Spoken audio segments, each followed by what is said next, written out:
Good morning, guys. So I came here, I was going to go through the exhibits that Wayfarer attached in their opposition to Stephanie Jones's motion for spoliation sanctions. But I was sent this and told, Leanne, you've got to look at it. So here we are. We're going to have a look at it. I have got Mia in the room, so she may occasionally just, jump in and make a little noise. I've also got my bearded dragon Sisu. So we're all going to read this together. Okay. So this is an attachment to an email around July last year from Jamie Heath. The attachment is basically it's like contemporaneous notes. For some of it is contemporaneous. They decided to keep a timeline of events that spanned from December 2022 to around August last year, which was a great idea. I love timelines. I love contemporaneous notes too. They're great evidence. In the UK, they're considered very good evidence. But it is interesting to see, and it's obviously a lot easier to go back to notes that are being kept closer to the time or in real time than to sit here, 3 years later, kind of scratching your ass, going, "Oh, well, I'm trying to remember what that person said." So I haven't gone through this yet, but I've been told it's definitely worth a read. So, okay, let's go. So the 14th of December 2022, Justin flies out to New York to meet Blake in person. I'm sure that's a moment he wishes he could take back. The meeting goes well. They spent about 3 hours talking about the script, which is only half the time that Ryan Reynolds took to scream in Justin Baldoni's face, for the second time, by the way, about fat shaming. Blake said she loved him. She said her nanny first shared with her how popular the book was and how exciting this opportunity was. I'm gonna interject and say something on that, because I've spoken, like I speak to Anita. I've done some live streams with her. She's absolutely awesome. She's done a phenomenal job of sleuthing. She actually unearthed, I don't know if it was her herself or someone else did, and then she kind of reported on it, but I saw it through her. So she had a clip of Blake doing the promotional stuff sometime in the middle of last year with, the Ends With Us kind of backdrop and everything. She might have been wearing her yellowy kind of frock. And she was talking, she was kind of recanting the story of when she was told about this book. And the person who told her about it was sort of said, "Oh yeah, it's gone viral, it's trending. It's extremely popular with predominantly young female audiences." And Blake herself says it sounded like a good franchise opportunity. So anyone tells me that wheels were not set in motion to hijack this as a franchise, not just a film, the franchise, no. Blake Lively herself has all but admitted to that. She saw this as a franchise opportunity. If you're just the actress, it's not your franchise to see an opportunity in, because it's already owned, in this case by Justin Baldoni. But yeah, so that's the first point. Continuing on, pre-production, 6th of March 2023, Justin flew to Jersey to begin prep. 20th of March 2023, Justin first meets with Lizzie Talbot. Now, Lizzie Talbot was the intimacy coordinator for Phase 1.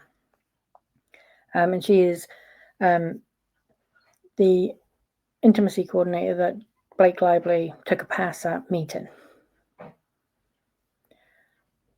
29th of March 2023, Justin reached out to Jennifer, a wellness coach. to request a probiotic recommendation for Blake as she was breastfeeding and taking antibiotics. So this is the person that Blake falsely claimed that Justin put her in touch with for weight loss advice.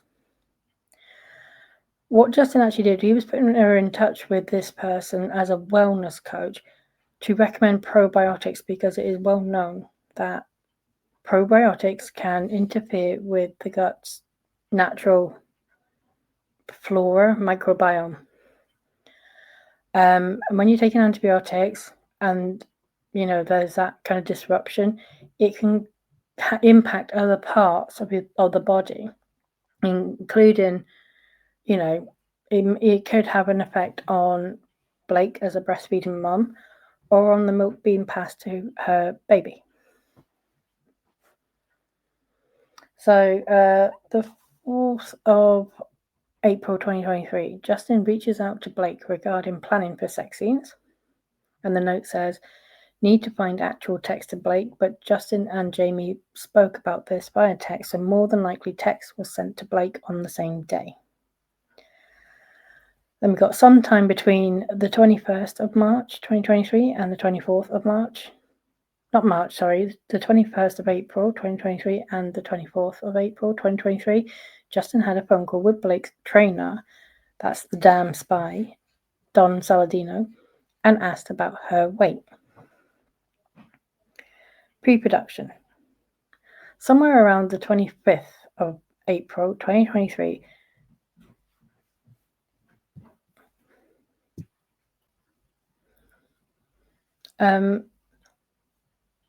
Justin, it also says on the note, Justin went over to Ryan and Blake's penthouse, and Ryan unloaded, this would be the first time, on Justin how horrible it was that Justin would ask about a woman's weight and claimed that Justin was fat shaming Blake. Now, in the normal if you add the context, right, this sounds like a guy just went and called her personal trainer, who was also his personal trainer, and said, oh, by the way, how much do you weigh? Now, he didn't even say anything to Blake, and he made no comment about weight. But you add the true context to this, an employer called a person with knowledge to inquire about a weight in an industry where health and safety is paramount.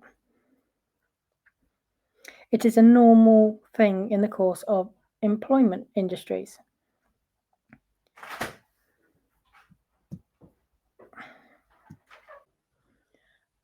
From what I understand, this kind of berating of Justin this time also went on for some hours too. So it's not horrible, and it's being put completely out of context. Justin was completely embarrassed and apologized, and even shed some tears, which I have no doubt would have triggered them even more. So after we hear that, Taylor Swift coming out saying, no, I only attended the apartment, but, briefly, the meeting was already coming to the end. I didn't know what was going on even. We actually get in this note that she was there with Hugh Jackman, by the way. They were present for the meeting. Why, I don't know.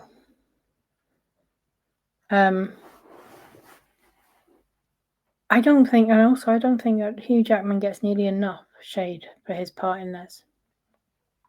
I don't think Taylor Swift's part is as minimal as she portrays it to be, but I don't think that Hugh Jackman gets anywhere near as much shade as he should get, because he was also at the premiere. For some reason, he was at the premiere,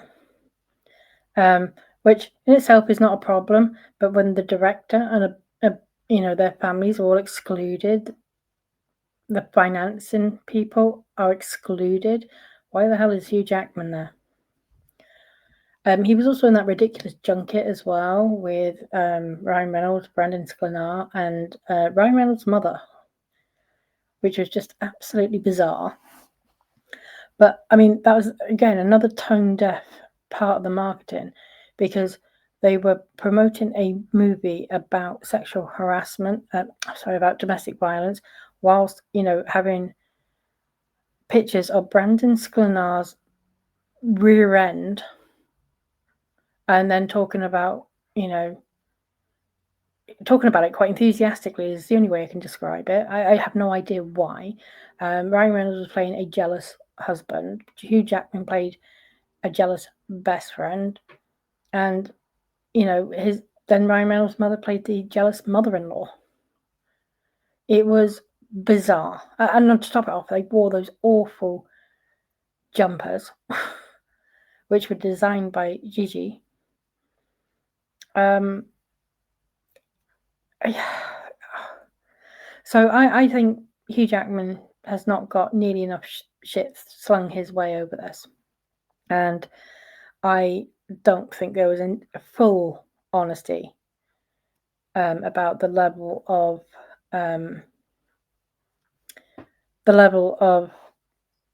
involvement from Taylor Swift. I'm not saying she was like really in the thick of it, but she knew more than she was letting on.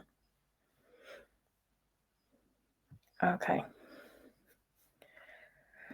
Then we have 26th of April 2023, Eric Damon, the costume designer, meets with Blake to go through wardrobe.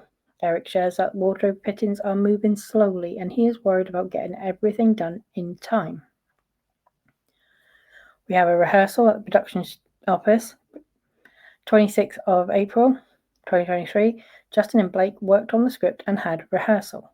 Justin and Jamie met with Blake at the production office. Justin makes comments about praying for Blake's father. Blake later included this as one of the infractions in her all-hands meeting before Phase 2.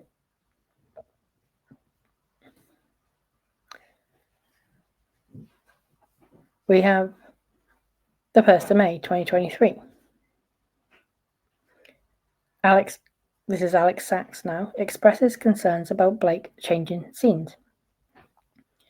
Alex says in a text, "She's fixing the script. She's now directing the movie. This is bad." On the 5th of May 2023, there is a HR training meeting. That meeting is about respecting the workplace. On the 7th of May 2023, Blake informs production that her baby is ill and that she would not be able to travel to Las Vegas. They make a note. Interesting note is that Blake was seen at Taylor Swift concert on the 13th of May 2023. Alex says to Jamie in text, "The other part of me is wondering if this is all a ruse, getting to her ultimately pulling out of the movie later this week when the strike escalates." Which Jamie describes as depicting the friction already. So they were already starting to see what was going on. And then in red, we've got Vegas. The 8th of May, 2023, Vegas shoot cancelled due to Blake's child being sick. The note says this delayed shot for 1 week and also cost production money. Rehearsal at production office, 11th of May, 2023. Justin recorded her rehearsal with Jenny. The note says Jenny called out that she was not comfortable with this. I'm not sure whether she was uncomfortable rehearsing with Justin or whether she was uncomfortable with it being recorded. I don't know.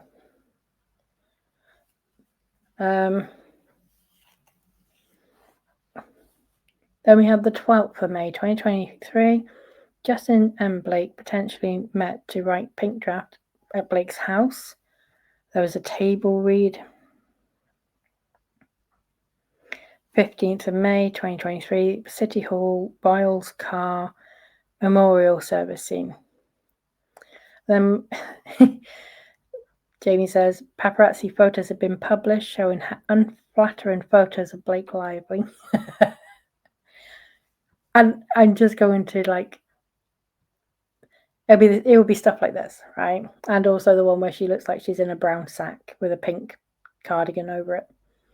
But this actually gives me vibes of this.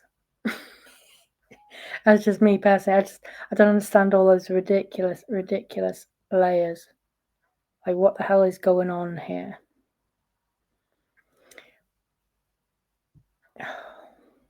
The wardrobe was awful. Okay, so this is shoot day 1, by the way, as well. This sent Sony producers and Justin into a frenzy because they had long felt that the wardrobe choices Blake was making were not in the best interest of the film. There was a lot of chatter about how to get Blake to compromise on wardrobe. So it's already going to shit on day 1. Shoot day 2. So this is Lily's car, Andrew's resting place. 16th of May 2023. There was a meeting in Blake Lively's trailer regarding wardrobe concern. Justin tears up.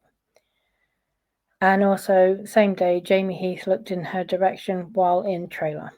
So, in the morning, Justin and Blake discussed production wardrobe, and Blake made some remark about how Taylor Swift said, so Taylor Swift again, the fans don't know what they want until you give it to them, in defense of her wardrobe choices, which were being trashed online. So if Taylor Swift is actually responsible for the wardrobe, that's going to devastate people. But somehow I don't think she was. Further, she paid Justin a compliment on this day, and Justin, in hearing it, teared up. This would later be weaponized against him, as Blake would insist that Justin was in her trailer sobbing about how she looks old. Again, I think we have to look at this. Exhibit A. She looks old. She looks old here. She looked terrible. With that horrible, horrible brown potato sack. And then I don't know what she's got on, like a pink t-shirt that she's tied into a knot. And then a fuchsia coloured anorak. She looks terrible. So, but I can't see Justin Baldoni saying that she looks old. Maybe that the wardrobe choices, let's see what we can come up with. And the problem was always, by the way, not that she looks old, it's that the clothes make her look terrible. Okay, later that day, Blake had requested to meet with Jamie, Justin, Alex, and Ange after wrap. Jamie knocked on her trailer and she let him in. In the room was her hair and makeup team and her assistant and/or nanny. Blake later took issue with this. Jamie and Blake spoke about when the meeting would take place. Blake would not adjust her turnaround time and instead insisted that we meet tonight. After Blake finished taking her makeup off, they had the meeting in Blake's makeup trailer. The lookbook combo. I don't know what that means. Okay, shoot day 3, Lily Blooms, 17th of May 2023. Today we shot at our Lily Blooms flower shop location. We completed all of the scheduled scenes, although we did not shoot scene A27, which was if time permits. Shoot day 4, Lily Bloom, Atlas confessing his love in front of car. Alyssa and Lily picks up Lily Blooms. 18th of May 2023. This is the day that Justin would have said sexy to Jenny. Right, so Jenny was already saying she was uncomfortable back here at this rehearsal. It sounds like that was more than likely because it was recorded. But this is the day that he said sexy to Jenny. She was wearing black leather pants while doing the cleaning. Lily Bloom's montage. Again, it was the character's wardrobe. Shoot day 5, hospital day, 19th of May. Justin texts Blake. Just wanted to check on you this morning after last night. Feeling okay? Anything I can have ready for you on set? Shoot day 6. Hospital day, 22nd of May, 2023. Crew badges become mandatory and then had to include a photo. Blake requested that everyone in crew wear name tag badges with photos. Said this was standard protocol on all sets. This was not standard practice that anyone else on set was familiar with. Wayfarer, of course, accommodated this request. Shoot day 7, Boston bar, karaoke scene, revelation about brother karaoke, montage of slow dance. This is the 23rd of May 2023. Justin made sexy comments. Jamie showed birth video. Sexy comment happened on set between takes while Justin was given direction. At the end of the day, I can't see.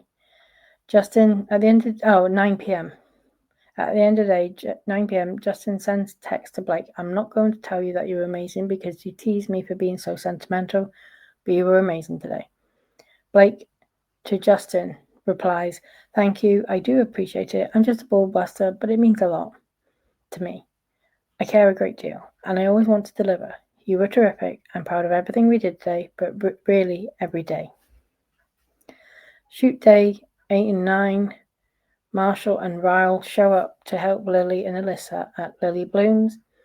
So this is the 24th of May and the 25th of May. Maybe when Blake Lively and Jenny Slate call Ange.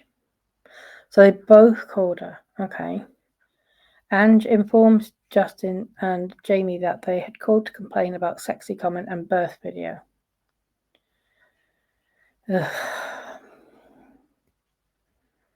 Okay. Cancelled call due to COVID. So from the 26th to the 31st of May 2023, Blake had COVID and production was shut down.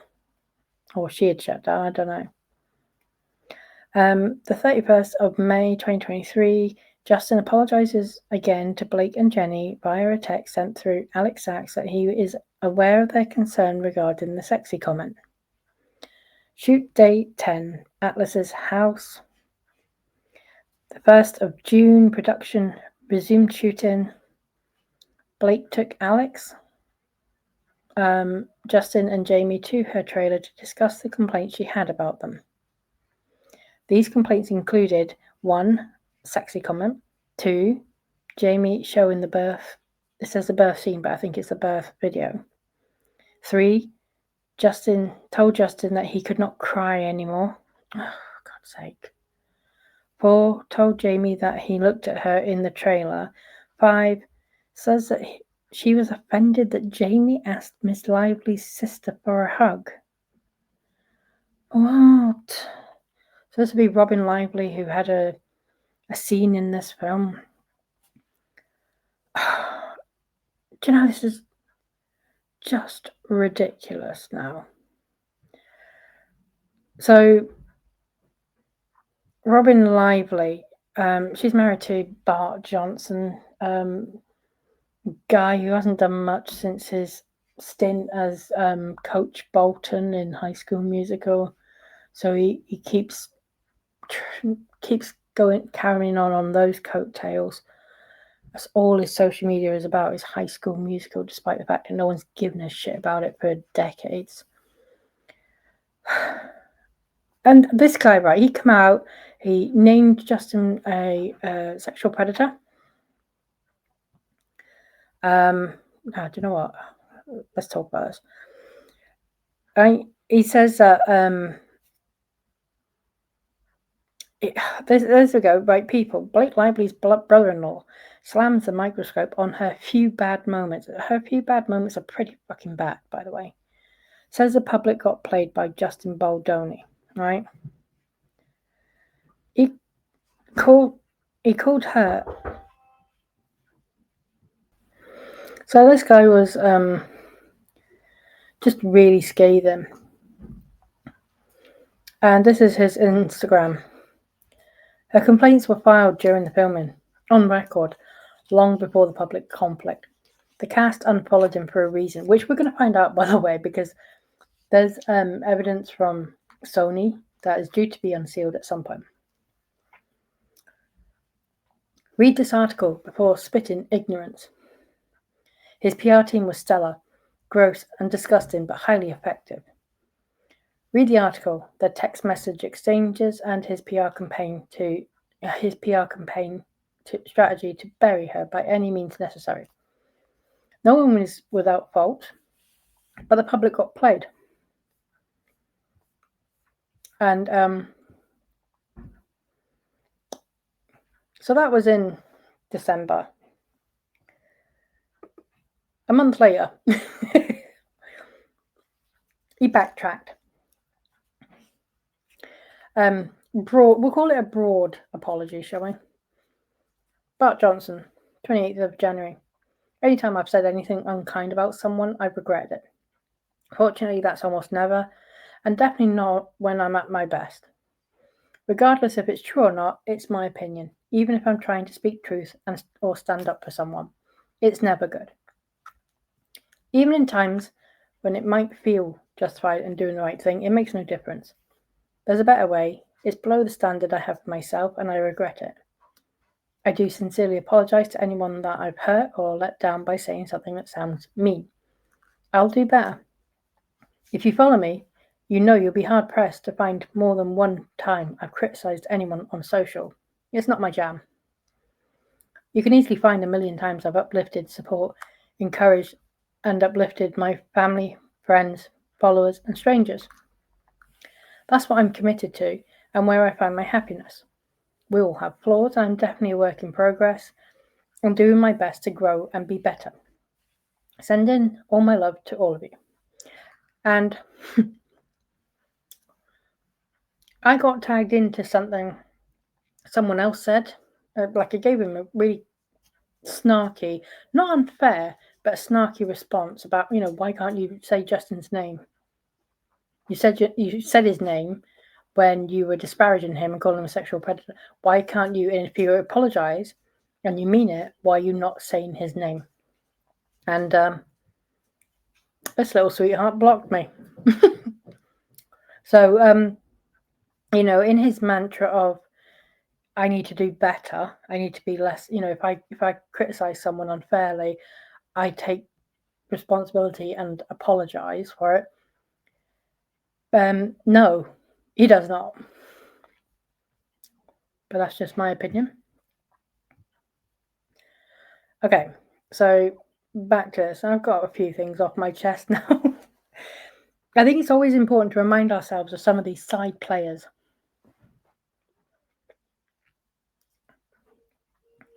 So, she's offended that Jamie asked Robin Lively for a hug and then minimized HR concerns. She also mentioned something to Alex Sachs that I can't recall.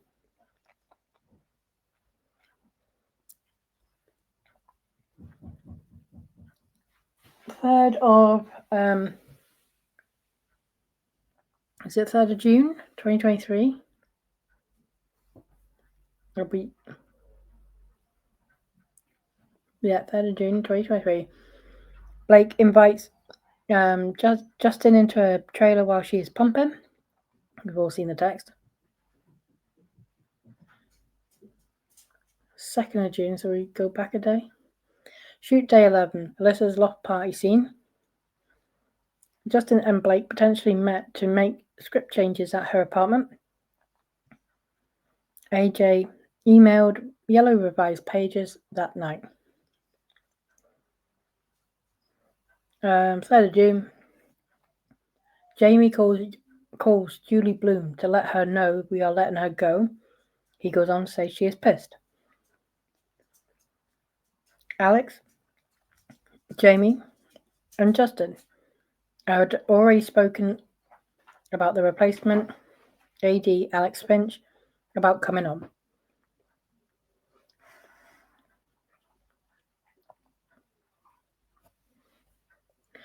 This is curious, right? This is one thing I did notice, right? Shoot day 12.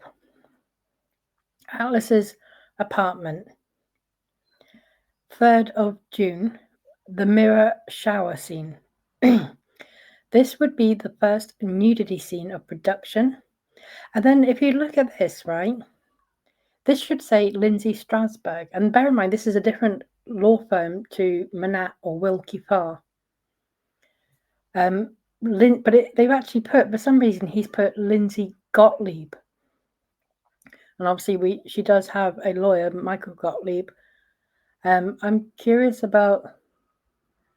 There may not even be a link at all, but I'm just curious. It might be something to just have a look into. So that should be Lindsay Strasberg, Blake's lawyer, took issue with this as at the time a nudity rider had not been signed. It wasn't for the want of trying though. Shoot date 13, Farmers Market. The strike shut down the day on the 5th of June. Picketers shut down set. We tried to add ferry scene, which would put us far away from the picketers, but Blake wouldn't cross the picket line.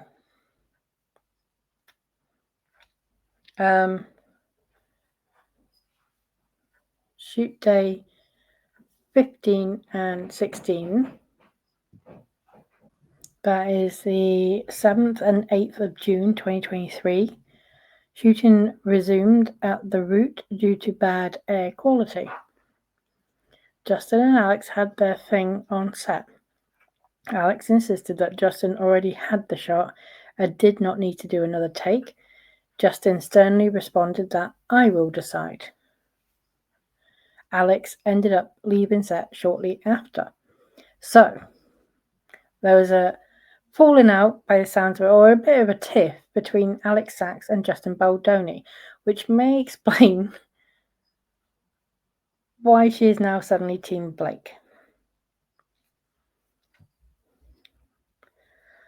13th of June 2023, First Assistant Director Alex Finch and team are diligently working on plan to complete shooting before SAG strike on 30th of June 2023. And then on the 13th to the 14th of June 2023, the production is shut down due to strike. Jamie and Justin emailed the crew saying we were wrapped, the strikes would not allow for us to complete production and we were bleeding money. On the 14th, though, 14th of June, Blake flies to London and refuses to return to work. Her response at the time told us plainly that we can sue her to return to work, but she would not be happy. Doesn't sound like she was happy anyway. Then we got shoot day 17 and 21 for some reason, but so production resumes 16th of June 2023. Production resumes without Blake, young cast only. On the 8th of August 2023, Justin texts Blake to let her know that it was his last day in the edit and say happy birthday. Justin texts Blake to let her know that it was his last day in the edit. He is really pleased with what we have so far and shared with Blake his favourite scene. Also says happy birthday. This speaks to the status of relationship between Blake and Justin after phase 1. Blake did not respond. On the 14th of October, so skipped ahead quite a bit. So it would have been nice to see in this, like all the times where Blake was asking for the dailies and things like that, all those details. 14th of October 2023, Justin sent latest approved Sony script to department heads to use for schedule and budget. Phase 2 fast prep begins on the ground 29th of October 2023.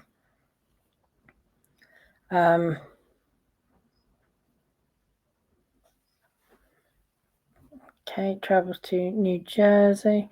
Prep in New Jersey, 5th of November 2023. Justin, Jamie, and John Logan travelled to New Jersey. And then we got the 9th of November 2023, the protection letter. Lindsay sent confidential protection letter to Wayfarer on behalf of Blake.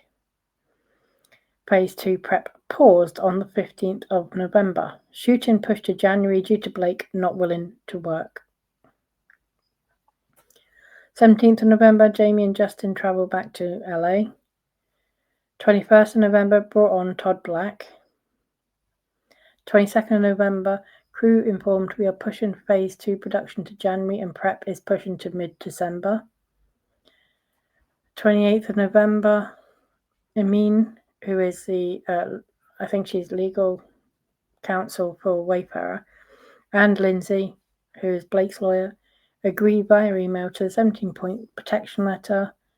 It's not signed until the 18th of January, though. Prep in New Jersey resumes on the 11th of December to the 22nd of December. On 13th of December 2023, Blake is working on script revisions. Of course he is. It was widely understood by those in production that Blake was working on script revisions, which delayed prep and expanded on budget. 28th of December 2023, Blake reached out to Justin to set a meeting prior to return to production. There is no mention about the nature of this meeting and what would be covered. Phase 2 travel on the 2nd of January 2024, all LA crew traveled to New Jersey. Prep in New Jersey on the 4th of January 2024, meeting at Blake's house with Blake, Ryan, Justin, Jamie, Ange, Alex, and Todd, where Blake and Ryan expressed all of their feelings across 6 hours. Shoot day 22, waterfront date montage, 5th of the 1st, so 5th of January, 2024, first day of phase 2. On the 7th of January 2024, Blake sent script revisions a day before shooting.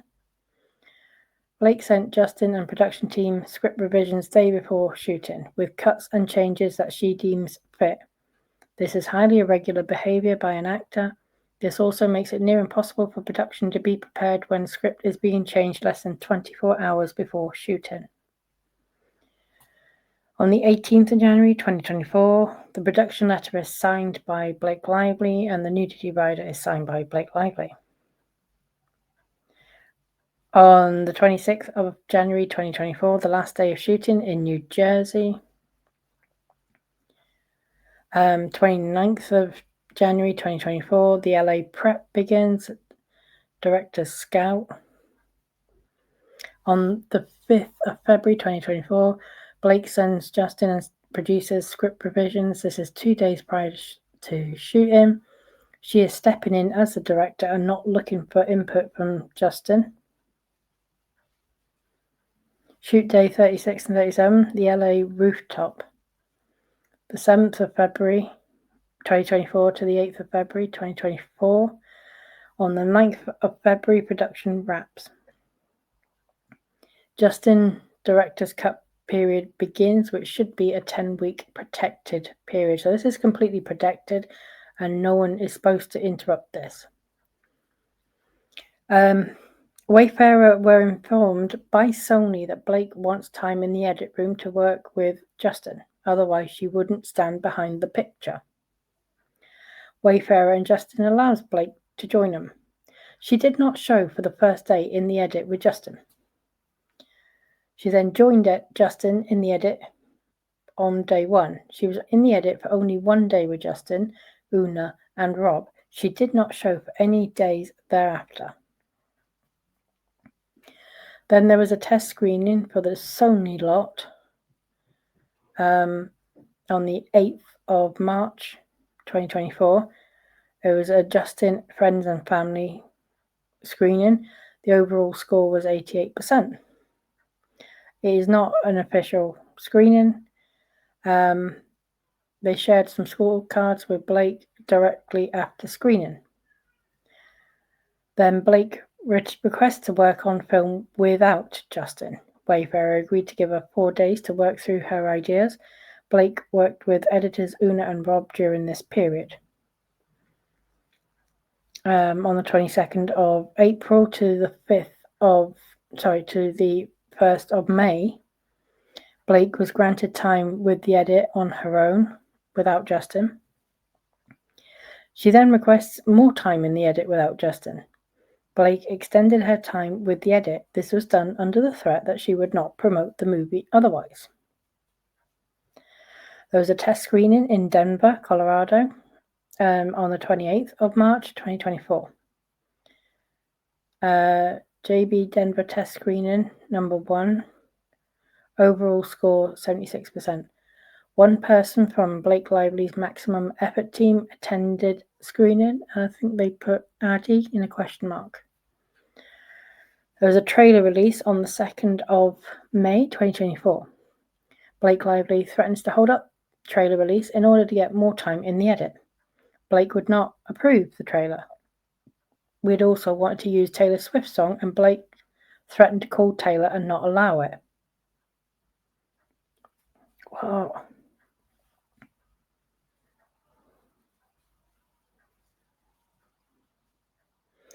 I'm confused because I thought Blake wanted that Taylor Swift song. And she was hanging over their head. Because Sony wanted it as well, but it sounds like Wayfarer did want it. Sony wanted it, and that makes more sense with the text messages then, where Jamie Heath was essentially threatened and so on. It's like, well, if you want Taylor Swift's song, then you do what you're told, kind of thing, because Blake was essentially saying, you will do what I ask, or I'm going to tell Taylor you can't, not to let you use her song, which is just stupid. So unprofessional. 3rd of May 2024, Wayfarer granted Blake more time in the edit. Blake brings on new editor Shane Reed. Wayfarer approved Blake to work with her new editor Shane Reed for 3rd of May 2024 to the 8th of May 2024. On the 3rd of May 2024, Alex shares a concern with Jamie that Blake will want directing credit. Oh, she went far wrong.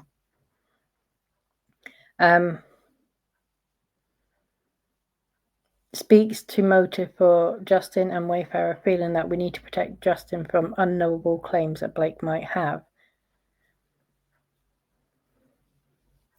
I mean, if Alex Sachs is sharing that concern, and she's not under any threat of anything, she's not been accused of sexual harassment, then you can understand why Justin and Jamie were concerned. On the 6th of May 2024, the Sony lot. Trailer launch influencer event at Sony.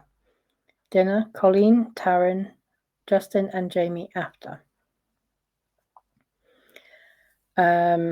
Justin divulges to Colleen Hoover all the behind-the-scenes drama that went down, tells her about the sexy comment. Both Colleen Hoover and her friend Taryn are empathetic to the situation. And then immediately after, Colleen calls Brandon Sklenar and divulges details of the dinner Colleen had with Justin, Jamie, and Taryn Fisher to him. We later hear from Blake Lively and Ryan Reynolds that this dinner made her uncomfortable. I mean, since when was Colleen Hoover so buddy-buddy with Brandon Sklenar? Test screening. Aliso Viejo. 13th of May 2024. Overall score 86%. Test screening, New York, 24th of May 2024. Blake Lively Friends and Family screening, overall low score. Todd Black, Colleen, Bradley Cooper, Ryan Reynolds, Sean Levy, and Gigi present. We didn't find out that Colleen Hoover would be there until after Todd Black told Jamie Heath. This was a surprise, as Colleen had no relationship with Blake up until this point. That's interesting. The 28th of May, 2024, Jamie Heath texts with Colleen. Colleen responded to Jamie Heath's text and said she doesn't want to be in the middle and we should find a way to work together. Blake tells Josh Greenberg, that's from Sony, by the way, she would not do any press with Justin Baldoni. On the 30th of May, so like,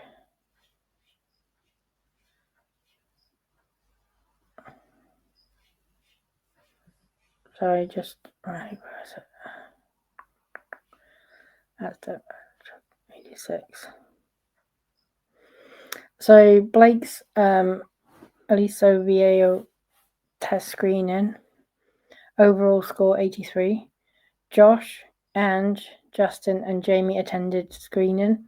They were informed by Josh that Colleen Hoover is working with Blake Lively.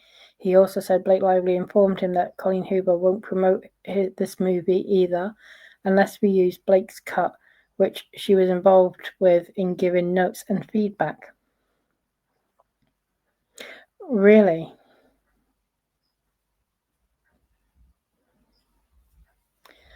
On the 31st of May, 2024, Jamie shares with Alex that despite Justin's cut testing higher, Blake won't back down and wants her cut to be used. Alex Sachs asked to link to view Blake's cut of the film, and Jamie told her that everything needs to be approved by Blake, illustrating just how much power she had. On the 3rd of June 2024, Una and Rob, the original editors, were let go and replaced by Blake Lively with Shane Reed. Una cried and was very angry about this decision. That's terrible.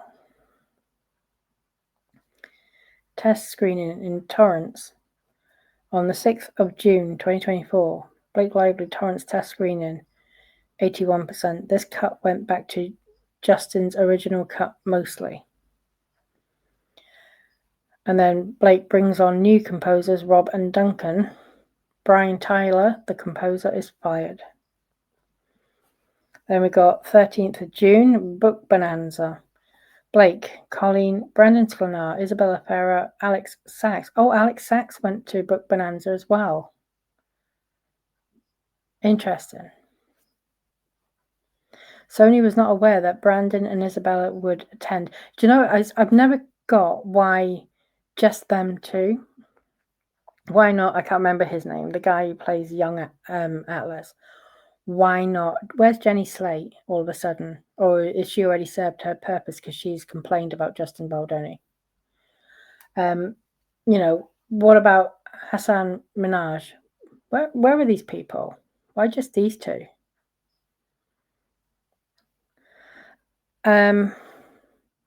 This was so Sony was not aware that Brandon and Isabella would attend. This was something that Blake personally paid for, their travel and hotel. After conversation Alex Sachs had with Brandon Sklenar, Alex informed Todd Black that she would no longer be speaking with Wayfarer. Jamie Heath reached out and she did not respond to any texts or calls. Per Todd's conversation with Alex, Todd understood that none of the cast present would be doing any press with Justin, Brandon, Sklenar, Colleen, and Isabella. Josh speaks to Blake, and Blake states that she thinks Justin should continue to do press and she will take a picture at the premiere, but she did not want to do any press with him. She also told Josh that the younger cast does not know anything. Only her inner circle was in the loop on the drama. I don't believe that. I think the younger cast had been made aware of her version of events. Blake fires Brian Tyler, the composer and editors Una and Rob, brings on her own composer Rob and Duncan and Shane to edit. 20th of June 2024, Blake granted producer credit by Wayfarer and Sony. Blake reached out requesting that she be named producer on the film. Wayfarer said okay. Blake reached out to Josh to demand that Justin and Jamie write letter to PGA. Jamie conveyed to Josh that Wayfarer, Jamie and Justin would not be writing a letter to the PGA on her behalf. Blake then says, any goodwill I had for Justin is now gone. Did she have any? On the 25th of June, 2024, Jamie reached out to Blake to request a phone call to share feelings around the PGA letter and the request. Blake refused to get on the call. On the 27th of June 2024, Justin and Jamie sent a PGA letter on behalf of Blake for the PGA mark. He also sent an internal email to say that they only did this because of extortion levied by Blake. Coffee Table Book, 7th of July 2024. So Lindsay Strasberg, the lawyer, sent a cease and desist letter to Wayfarer regarding coffee table making of It Ends With Us book. Blake's team saw the pre-sale flyers for the book and saw that Blake Lively's name was on the cover. Additionally, her body double was used on one of the collage images on the cover. Emin responded to Lindsay on the same day to let her know that we will remove her name and images from the book. On the 9th of July, Colleen Hoover reached out to Joanna Atria to inquire about the book. She was concerned that she did not realize that none of the cast was included in the book. She didn't feel comfortable with this. Atria emailed Jamie Heath to let him know they are pulling the coffee table book and won't publish. Joanna was really disappointed and sent and texted Colleen Hoover context as to why the cast was not included in the book. She also said Blake wins. Roger Ebert. The 10th of July 2024, Roger Ebert interview discussion with Company 3. Justin reached out to Stefan Sonnenfeld to request to do a mock colouring session for It Ends With Us for the Roger Ebert Day in the Life interview. Stefan texted Blake to warn her. Blake messaged Josh. Josh called Jamie to convey that Blake was not happy that Justin was doing a colouring session when he didn't do the work. Oh, for fuck's sake. Okay, so now it gets interesting. Ryan Reynolds called Patrick Whitesell at WME. Ryan Reynolds called out to Patrick to sell their side of the story. To tell their side of the story. Then he speaks to Danny Greenberg, who was Justin's WME agent. Ryan Reynolds called Justin a deranged predator. He also said that they want to put this fiasco behind them and don't want anything to do with Justin after August 9th. Reynolds mentions that no one from the cast and Colleen Hoover want him at the premiere. He asked Danny Greenberg why he is coming, as in why is Danny Greenberg coming?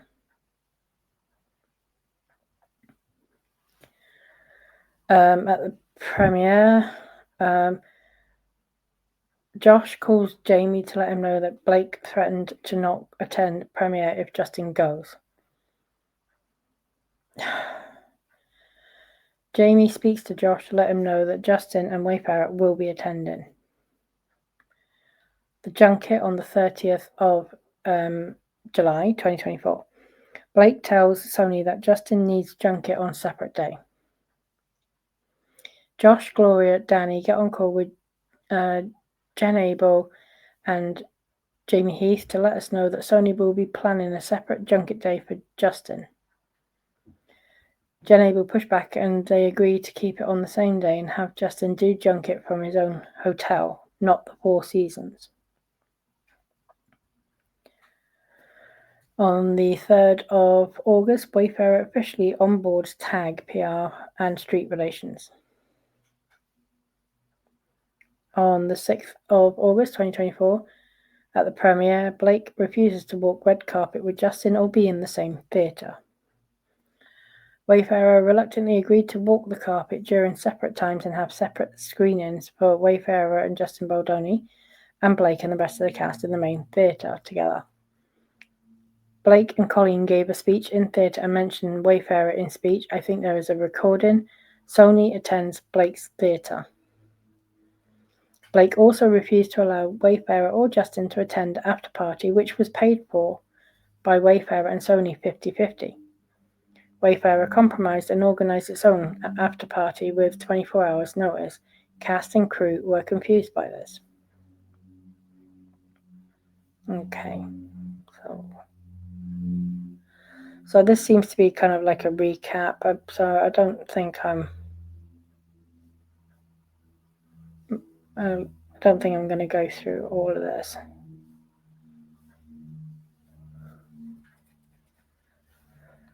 What's interesting is there's nothing in here about, like the birth scene and being nearly nude, and apparently she was kicking off and screaming. All of these details are not in here. They were clearly not an issue.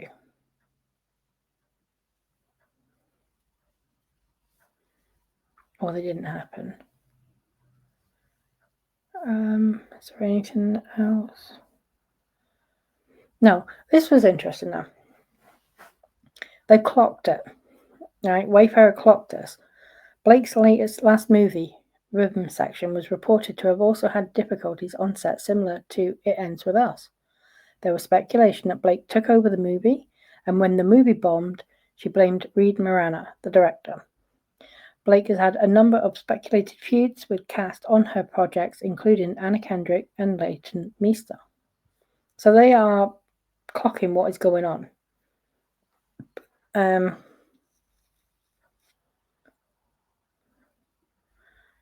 Don't think there's much here. No, I think this is just another recap of the same thing. They may have put it in twice. Yeah. So the only other thing I would add to this as well, because we talked about, like Justin and Alex Sachs. That was a long friendship. It was like, that went back quite a while. Justin really wanted Alex Sachs in this. She was the first person he went to with the whole idea.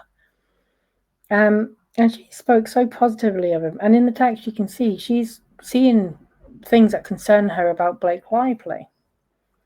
And then you got to wonder then, because with Brandon Sklenar, you can point to things, you can say, oh, Blake put in a good word with him, with James Gunn, about being the next Batman. And, people, Colleen Hoover suddenly now owns a production company of her own, which, from what I understand, my memory's not serving me great on this, but if I recall, Blake and Ryan invested in it. I'm not 100% sure. And it's like, well, what did Alex Sachs get? What did Jenny Slate get? Potentially, allegedly, from this fallout and from backing Blake. And then you find this, right? Carousel. So this is dated October the 8th, 2025. Chris Pine and Jenny Slate lead indie romance from Rachel Lambert, okay? So we've got a host of names in here, right? This film is being produced. A producing team assembled consists of Alex Sachs,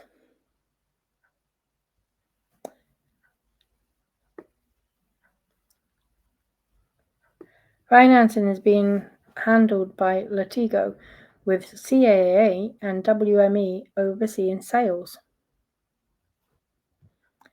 So Alex Sachs is now working on a film called Carousel with Jenny Slate, which has got the backing of WME. And I'm going to leave it there. Nothing has surprised me. I've read nothing that surprised me, really. Just that, I already suspected, and my deep dives, my opinion of Alex Sachs, she's opportunistically acquired herself her production studio from another guy who was allegedly accused of sexual harassment. So it does not surprise me to see her capitalizing on this fallout as well. I'm really disappointed, but I also, it sounds like, Hugh Jackman, Taylor Swift, and Brendan Sklenar have played a bigger part than they all allude to. So, this is definitely, like, we can look at all the evidence that goes back to the interview. Blake Lively kind of tells on herself constantly, but she admittedly said when she first heard about this book and it being transformed into a film, her first thought went straight to, this is a franchise opportunity. So I absolutely believe, and Liz Plank was in the thick of all of this as well. I do believe that this was engineered. That is my opinion. But these things just kind of confirm stuff that we kind of know. But when you put it in a timeline, you see the big picture, not bits here, bits there. And it's just crazy. Absolutely crazy. Anyway, guys, I'm going to try and get back later with the the unsealed exhibits that Wayfarer put in for their motion to oppose Stephanie Jones. I will try and do that today if I have time. Okay, thanks for joining, guys.